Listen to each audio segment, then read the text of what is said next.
Jadi liberal ini kebebasan ya dalam berislam ya. Ini pembahasannya luas ya. Bebas dalam berpendapat, bebas dalam menikah, mau nikah dengan siapa saja bebas ya. Bebas dalam berakidah, mau berakidah apa saja bebas, mau percaya ada Tuhan silakan, percaya tidak ada Tuhan juga boleh ya. Bebas. Bebas berkaitan dengan kewanitaan, wanita bebas, tidak boleh diikat dengan aturan-aturan tertentu, bebas ya. Jadi produk liberalisme banyak. Tetapi di antara produk yang paling berbahaya yang selalu diserukan oleh orang-orang liberal adalah kebebasan dalam berakidah. Kebebasan dalam berakidah. Ini yang secara spesifik ingin kita bahas pada kesempatan hari ini. Bahwasanya setiap orang bebas untuk berkeyakinan atau tidak berkeyakinan. Seorang bebas percaya ada Tuhan atau tidak ada Tuhan. Kemudian semua agama benar. Semua agama benar ya.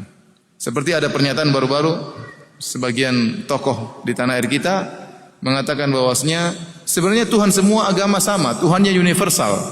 Cuma namanya beda-beda. Orang Hindu menamakan ini, orang Islam menamakan demikian, orang Yahudi menamakan demikian ya.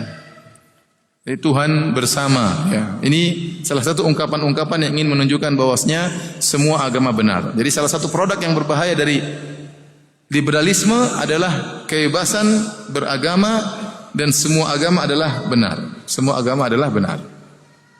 Taib. Kapan muncul Islam liberal? Kapan muncul Islam liberal ya?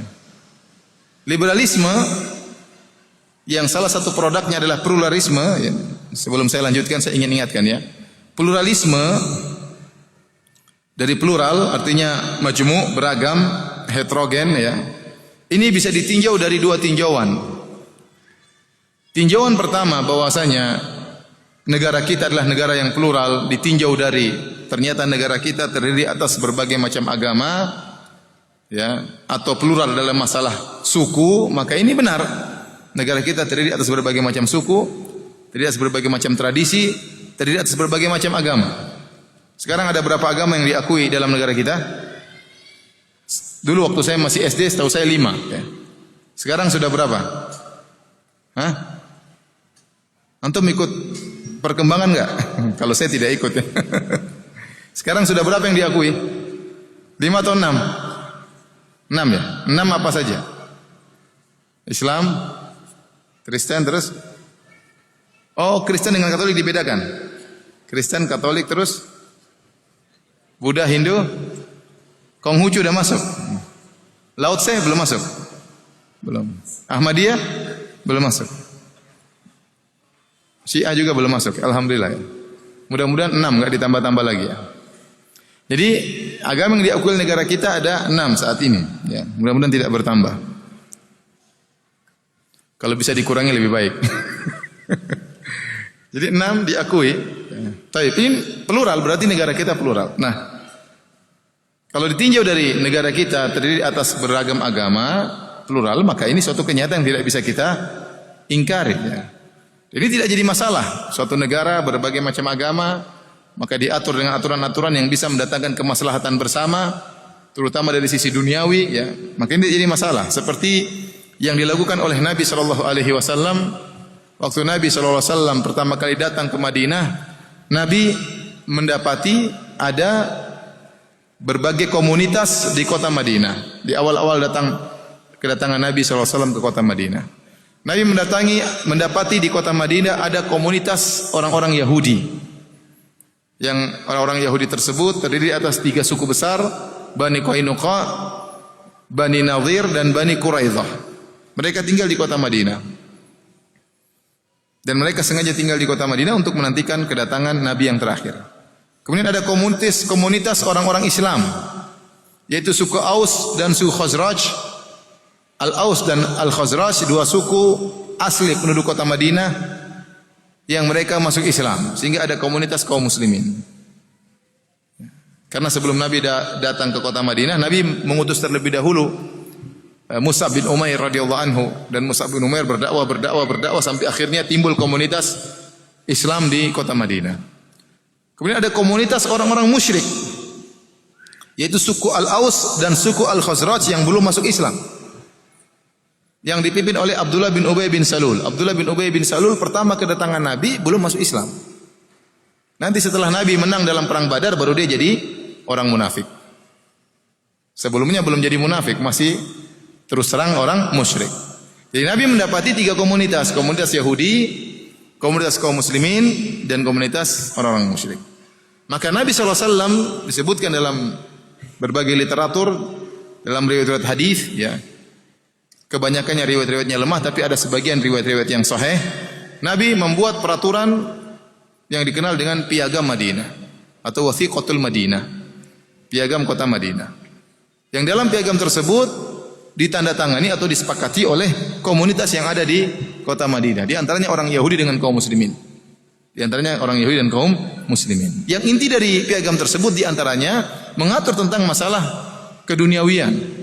Terutama jika ada peperangan, ada orang yang menyerang dari luar, maka bagaimana sikap kaum muslimin dan orang-orang Yahudi. Harus bekerja sama untuk menolak musuh dari luar. Ya. Tapi kata Nabi SAW, walil Yahudi dinuhum, walil muslimina dinuhum. Orang Yahudi agamanya sendiri, orang kaum muslimin agamanya sendiri. Jadi tetap ada pembeda yang jelas antara agama Yahudi dengan agama apa? Kaum muslimin. Tapi dalam masalah keduniaan, Rasulullah SAW menyuruh atau membuat kesepakatan kerjasama sebagai penduduk negeri kota Madinah.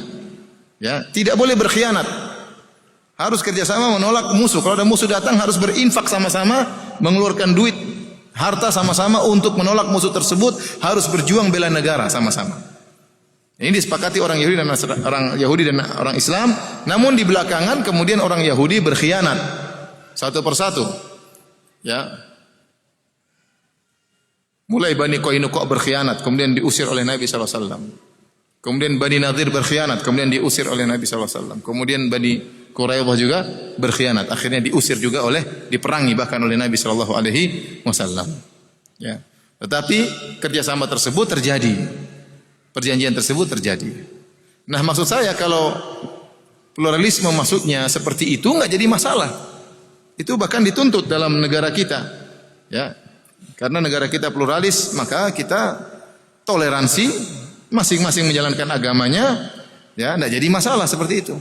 Nabi membiarkan orang-orang Yahudi beribadah dengan gaya mereka, tetapi Nabi tetap berdakwah, mengingatkan mereka bahwasanya Yahudi itu orang-orang musyrik. Nabi menyuruh mereka untuk masuk Islam, tapi Nabi tidak melarang mereka untuk beribadah. Silakan beribadah dengan gaya mereka, silakan mengadakan ritual mereka. Ya, Nabi toleransi dengan mereka. Padahal Nabi sebagai kepala negara waktu itu, ya. Tetapi Nabi terus mendakwahi mereka. Namun ada aturan-aturan khusus yang di mana tidak bisa diganggu gugat, ya. Ya, berkaitan dengan masalah hubungan antara kafir dengan muslim, ya. Intinya maksud saya, ya, kalau pluralisme maksudnya adanya sebatas pada toleransi dengan batasan-batasan yang jelas, maka ini tidak jadi problem, nggak jadi masalah. Ya. Sebagaimana Nabi membiarkan orang Yahudi beribadah, disertai dengan Nabi mendakwahi mereka agar mereka masuk Islam. Yang jadi masalah pluralisme dalam makna yang lain, toleransi kebablasan yang diserukan oleh dai-dai liberal, sehingga menganggap bahwasanya semua agama sama, semua agama benar, tidak ada toleransi, tidak ada pembatas. Ya, sehingga silakan kalau ada acara Natalan ikut Natalan, ya silakan. Ada acara keagamaan agama lain silakan ikut. Ya, apa sih toleransi itu? Ya kita menghormati, kita beda baru kita menghormati, namanya toleransi. Nah kalau kita sudah gabung sama mereka itu namanya bukan toleransi lagi, itu namanya jadi seperti mereka, ya. Paham? Kalau toleransi itu kita beda, kita menghargai mereka. Nah kalau kita sudah masuk dalam acara mereka, ikut-ikutan Natalan, ikut-ikut acara agama mereka, ini bukan toleransi lagi. Itu namanya sudah berubah. Sudah berubah.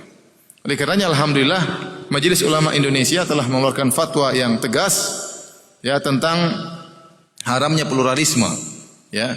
Di mana dalam fatwa tersebut disebutkan di antara pemikiran pluralisme menganggap semua penganut agama masuk surga. Semua penganut agama masuk surga. Ya, Jadi di surga sana ya bukan cuma ada surga orang Islam ya. Ya, orang-orang liberal selalu mengatakan kalian jangan monopoli surga wahai orang Islam. Surga itu luas ya.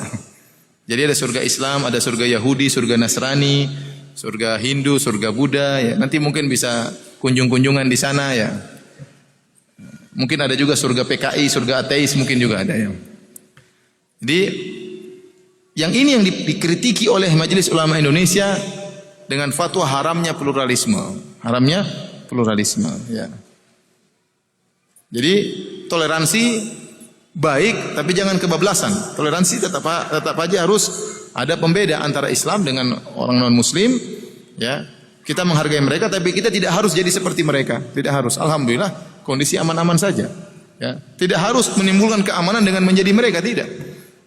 Dengan membiarkan mereka mengadakan acara mereka, dengan membiarkan mereka berkeyakinan dengan keyakinan mereka, dengan membiarkan mereka beribadah di tempat ibadah mereka, enggak ada masalah. Itu toleransi yang benar ya. Karena kalau sudah gabung bukan namanya toleransi lagi tapi berubah ya. Taib hadirin dan hadirat yang dirahmati Allah Subhanahu wa taala, fatwa MUI ini tentang haramnya pluralisme dijadikan bahan ejekan oleh mereka ya. Jadi jadikan bahan ejekan oleh mereka dengan mengatakan ya pluralisme itu maknanya luas ya, tidak sebagaimana didefinisikan oleh Majelis Ulama Indonesia dan macam-macam mereka berkicau untuk mementahkan fatwa Majelis Ulama Indonesia ya. Oleh karena kita mendukung fatwa MUI tentang haramnya pluralisme meskipun saya sendiri mengatakan fatwa MUI tentang haramnya pluralisme kurang sangar ya. Karena judulnya cuma haram pluralisme. Sebenarnya pluralisme itu bukan haram saja tetapi kekufuran. Pluralisme itu kekufuran. Tingkat haram yang paling tinggi yaitu kekufuran. Karena meyakini agama lain masuk surga itu kekufuran. Berarti mendustakan ayat-ayat dalam Al-Quran begitu banyak yang menyatakan ahlul kitab di neraka jahanam, yang menyatakan orang musyrikin di neraka jahanam, kita tolak semuanya, kita mengatakan semua agama masuk surga. Jadi membenarkan pluralisme mengkonsekuensikan membantah dan menolak puluhan ayat. Ratusan hadis ditolak, melazimkan demikian. Melazimkan demikian. Maka pluralisme itu bukan cuma haram tapi apa? Kufur. Kufur. Tapi alhamdulillah MUI sudah keluarkan haram ya, masih mending ya. Ya, tapi kalau bisa ditingkatkan kafir, kufur lebih bagus. Lebih bagus. Karena pluralisme itu bukan cuma haram tapi kekufuran.